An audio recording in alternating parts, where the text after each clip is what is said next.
How are you today? Good, buddy. How are you? Doing all right, can't complain, you Good. know. We're here to talk to you about regionalization, Okay. a lot of those efforts going on in the state right now. And I know that's a big proponent of, of your campaign and your experience in government so far. What is your opinion on the regionalization efforts, particularly in like school districts? Sure. So the first thing that really needs to be done is we need to take special ed costs and move that to the state. Once we're able to do that, that will help districts dramatically, like Keensburg and Howell and places like that, that they lose funding via school funding, but a big piece of why they're suffering is their special ed costs are so high. So for example, some young men and women were spending anywhere from $100 to $150,000 per kid when they have a nurse or something, when they're special ed, extraordinary cost related. So that's the first piece of school district regionalization, moving that to state. The second is we have 600 districts. Is to look at those smaller districts that maybe only have 100, 150 students, and they have, superintendent, principal, lawyer, engineer, et cetera, Yeah. a curriculum director, and they have a lot of costs associated, and their enrollment keeps going down, and it's hard to maintain. So if we can put that part of regional districts, it'll save a lot of money. Yeah. And then the third piece is taking all of the costs that are so expensive, healthcare costs, auditing costs, snow removal costs, IT costs, and merging them together. Because when you have 600 districts all doing it on their own, it gets very, very expensive. But if we can now regionalize that and have, all done through a central piece, we have the ability to save a lot of money. So those are the three pieces that I think. I'd love to see us go from about 600 school districts down to about 320, with the idea that no, we don't lay anybody off. We do some stuff through attrition, so once they retire, we don't reappoint. If there's a superintendent, they might instead just become a principal.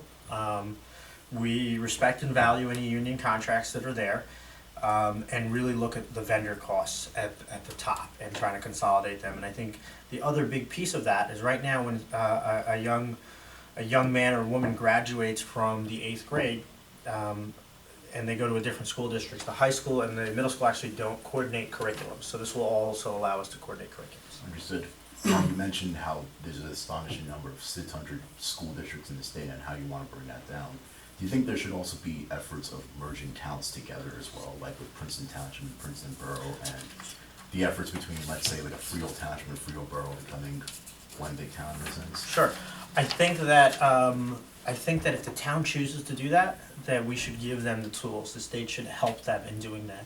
But it really comes down to the residents in those towns if they want to. I mean, I've met some residents that all about it, and then others that don't wanna touch it at all. So I think it should be looked at and it should be voted on by the residents that live there. Understood. Now, on a slightly unrelated note, you mentioned how we need to like work together with different towns to solve various issues. Now, on your interview with Nick Acacella on Food and Politics, you mentioned how there is no Democratic or Republican way to fill a pothole. You either do a good job or you don't. And so I would assume that means we should set aside our political differences and work for the better good of the community. So one of those issues that are going on right now is the landfill in your district in Mhm. Tinton Falls. Have you been able to like corroborate some kind of way to like, communicate with the different towns within the district to Mhm. solve the crisis? Yeah, so look, I think you have to try to respect everybody, no matter who they are, what their age is, their race, religion, their sexual orientation, what town they come from. You have to treat everybody with respect, and it shouldn't Yes. matter what political party they are. So with this landfill, we're making a lot of progress. We've been working. I'm a Democrat. I'm working with the Republican county. Monmouth County is very Republican, so I work with the Republican freeholders to try to address some of these landfill issues. So I just talked to the freeholder director a few minutes ago.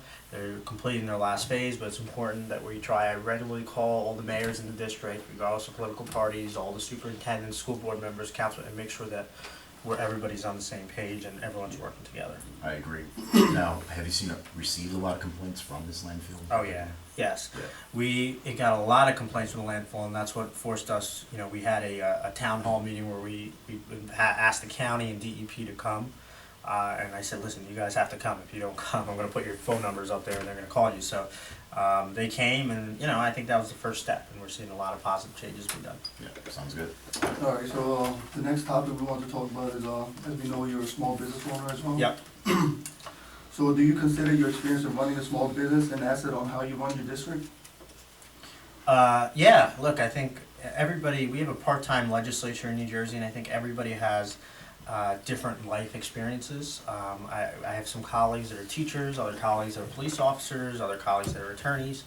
One colleague who's a physicist, another who's a physician, so they're all different. I have one colleague who's a nurse, and I learn a lot about that industry. So I'm very, this district here in Monmouth County that I have, Asbury Park, Ocean Grove, Red Bank, Freehold Borough, we have so many downtowns that are these coffee shops and ice cream parlors that they have a tough time getting by, and rents keep getting higher and higher, and we get big box stores like Walmart and taking a lot of these guys out, and it's very hard for them to function. So I try to use those experiences to try to put the most thoughtful legislation possible.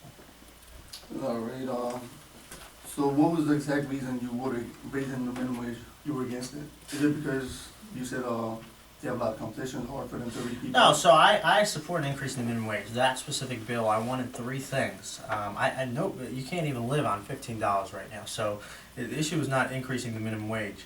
What I wanted to see, the three things which the Democratic leadership would not do, and I told them I'm not voting for if they don't do it. One, I wanted to see an economic study done every year, which basically across sectors, across regions. For example, when New York State passed the $15 minimum wage, they passed 15 in New York City, but upstate New York was only $12.50 because it was struggling more. So I wanted to see something scaled so we could have a study, so we could know, this is what we gained in agriculture, this is what we gained, and so there's no study involved in the bill. The second thing, I wanted a tax credit for any small business. This was the most important thing for me. Any small businesses that was 10 employees or under, a simple tax credit. 9 out of every 10 small businesses in New Jersey fail by year 2. So a tax credit would have helped them, survive the cost. They could have written it off. Very easy. Other states have done it. And the third thing I wanted a stopgap. So California has a stopgap, which basically says if the economy crashes tomorrow like it did in 2009, we have an economic crisis, we can readjust this for certain industries.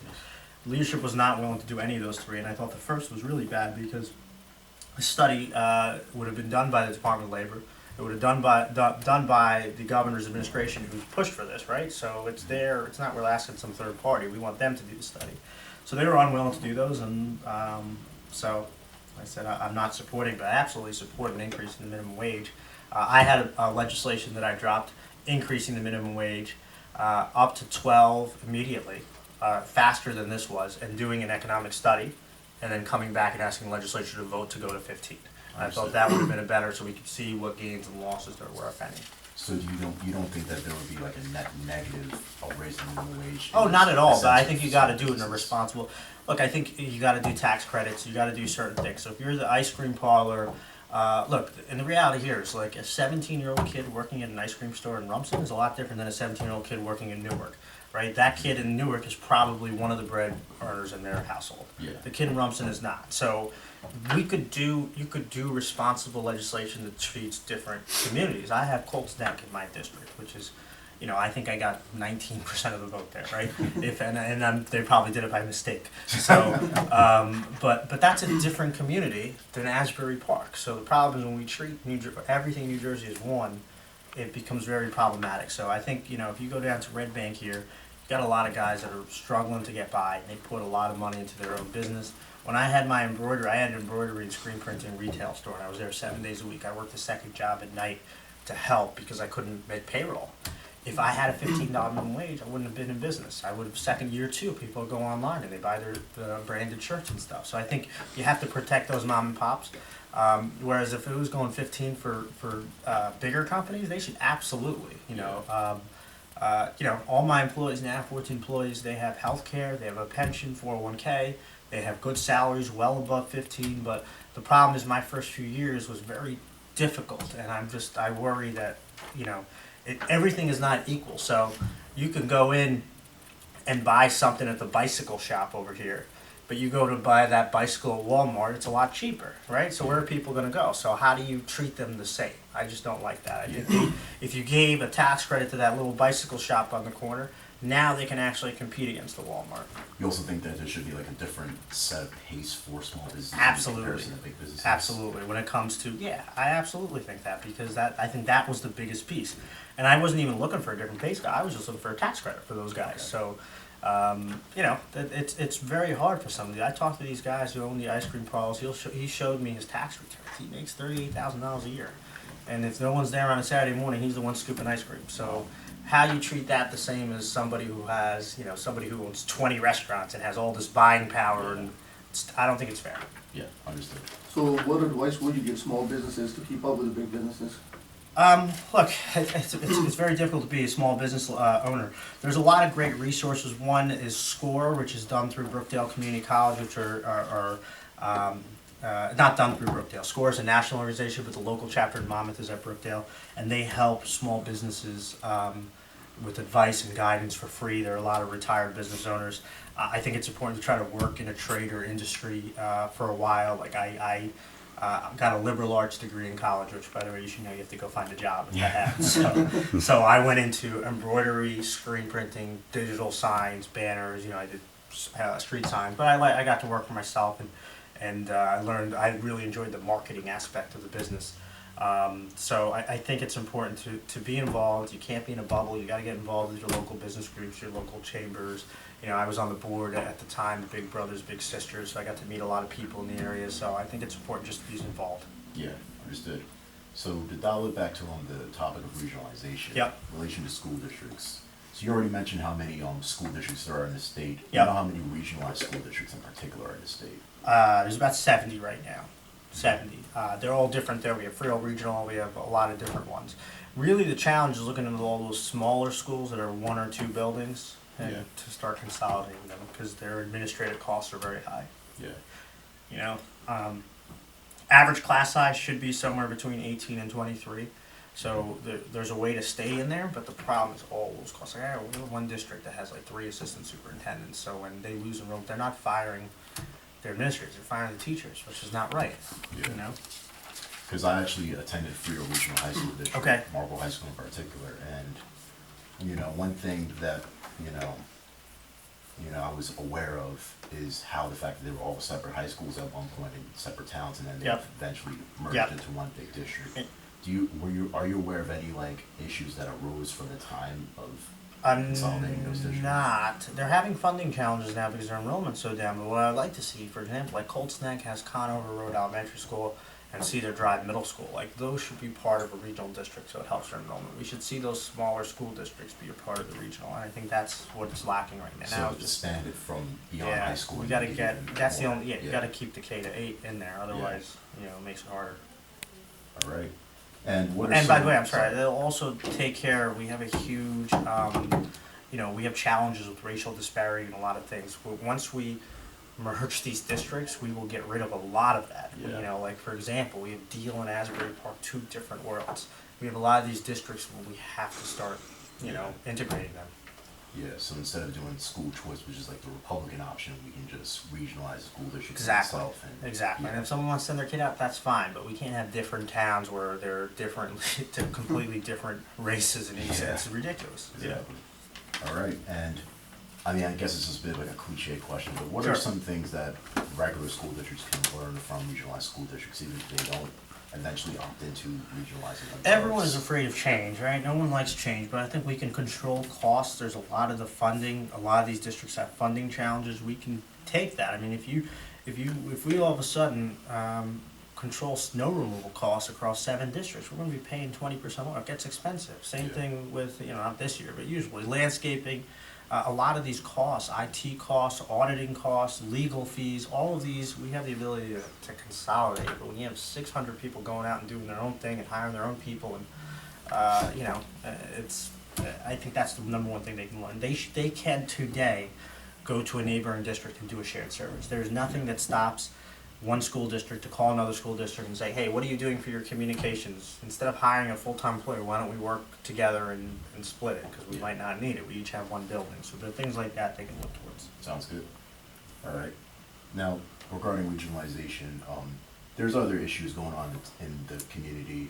We already mentioned the landfill, and there's also issues pertaining to the environment.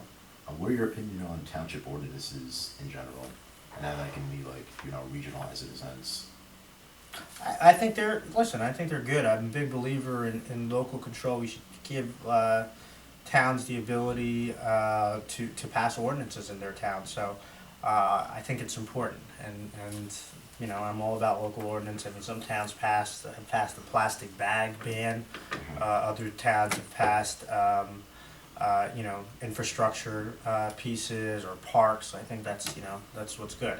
There are some significant challenges having 565 towns when it comes to cost, but there is and that's what's most important when we begin the conversation of regionalizing. We got to try to keep those local feels. Understood. So you think those should still remain localized? Absolutely. Between each municipality? Absolutely. Okay. And even when they regionalize, like for example, if you have a regionalized school district, they should still, each area of that district should still send elected representation. Yeah, that's fair. Yep. Because there's also a lot of concerns regarding population growth in Sure. Monmouth County, and there's a lot of infrastructure projects going on right now. Most notably, I know the one between New Jersey State Route 34 and County Route 537 in Colts Neck. Yep. And is that like an example of that in itself, where you can?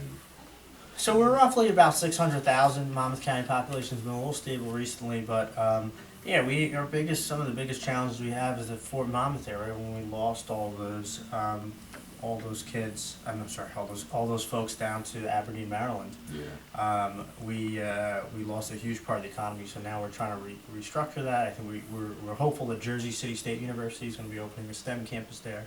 There's a bowling alley that's coming, a movie theater, residential, so we're hoping that could serve as an economic engine in the area. And I heard rumors of Monmouth Mall also being. Monmouth Mall, yeah, they're going to be revamped, and the reality is that it's. I go to Freehold Mall because Monmouth Mall there's no. It has to be redone. It's dead on a weekend. Yeah. It's outdated, and so we have that problem, but. And then we saw all across Long Branch, they're building, I'm not really a fan of it, but they're building all these high rises that they're going under contract with. And so we're going to see the population bump in this area. Understood. All right, do you think these projects will prevent people from leaving the county? No, I think it should help, hopefully. Hopefully it creates more economic opportunities for the area. And what are some ways towns could also work together to protect the natural resources? So towns should be, and hopefully are talking to DEP, looking at what they can do to preserve land and farmland. They've done a very good job in western Monmouth, out where you live in Howell and Millstone, that area they do a good job. In other areas not as good, and we got to make a more aggressive effort. There are nonprofits like the Monmouth Conservation Foundation that works to try to protect farmland. So yeah, absolutely, we have to. We also have a big industry here where we have a billion-dollar industry. We have thousands of direct and indirect jobs. Our horse racing industry from Freehold and Monmouth Park. So it's important that we protect those. If anything happens to those, we lose. It's going to kill our economy here. Yeah. All right. That's really about it. So that's basically all the Yeah. questions, but do you have anything else you want to say to our classmates or anything extra about urban Yes. administration? I hope that Professor Russo gives you both A's. I think you guys did an outstanding job, and anything we could do to be helpful. How old are you guys, by the way? 23. Next 25. And what's after this? What year are you in right now? About to graduate in May. Me too. What's next? I was trying to get into a police department. Okay. Trying to take a state trooper exam, which is coming out next month. Oh, awesome. So What's your degree in criminal justice, or what do you? I did my associate's in criminal justice and a bachelor's in political science and minor in public administration. Where'd you get your associates? Brookdale. Oh, Brookdale. Okay. Yep. Okay. And why? And you didn't. And now you're traveling all the way up north. Yeah, I actually moved out to Buffalo for a year and a half. Oh, okay. And I took a state trooper exam in New York and NYPD as well. Oh, okay. So Awesome. now that I'm back in Jersey, I'm trying to do it out here. And you grew up in Keensburg? Yes. Okay. How about you? I also went to Brookdale Community College. That's how we both met. Oh, really? Yeah. That's funny. So you're friends outside of class? Yep. That's good. Good friends. Criminal justice degree as well as an associate's. Currently studying political science and philosophy, minor in public administration in Montclair. And the goal for me is to go to law school. Okay. Yeah. Awesome. Yeah.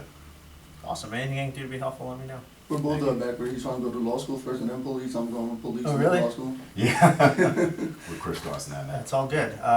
Yeah, and let me know when you want to run for office, luckily. I'll let you know. All right. Thank you, guys. Thank you. All right, see you soon. Pleasure meeting. Take care. Thank you. You guys need any water or anything? Oh, that'd be great, actually. Thank you. Yes.